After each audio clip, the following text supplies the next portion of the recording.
Եկեղեցին չի խառնվում քաղաքականությանը։ Ինչ գնահատական կտակ Բագրատ arczepiskopos Գալստանյանի 2024 թվականի գործունեությանը, որ նա փաստորեն ղեկավարում էր անդիմադիր կամ համենայնպես հասարակական շարժումը։ Դա օրենքով արգելված չի, սակայն կարծես թե դուրս է գալիս եկեղեցու պարտականության սահմաններից։ Բագրատ Սրբազանի շարժումը սկսվեց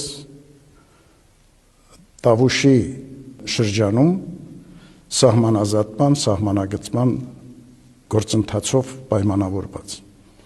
Երբ Գիրանցի ժողովուրդը ընդվզում ապրեց եւ ոտքի բարձրացավ։ Այդ հարցը քննարկվեց մեր եկեղեցականաց շրջանակում։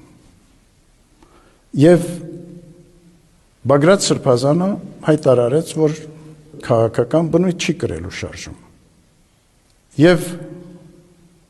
մենք Բագրատ Սրբազանին պատգամեցինք, որ այսպիսի իրավիճակներում առաջնորդը պետք է լինի իր ժողովրդի կողքին, հանդերձ գալու իր հավատավոր զավակների իրավունքների պաշտպանության դիրքերից։ Հետո շարժումը որոշակի փոփոխություններ կրեց եւ Բագրատ Սրբազանը քաղաքական գործընթացների մեջ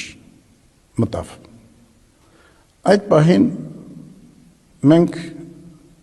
կասեցրեցինք իր հոգևոր գործունեությունը։ Հետո արդեն տեղի ունեցավ ձերբակալությունը Բագրատ Սրբազանի։ Բայց այն մեղադրանքները, որ Բագրատ Սրբազանի նկատմամբ առաջադրվում է, անհիմն են։ Մենք լավագույնս ճանաչում ենք Բագրատ Սրբազանին։ Նա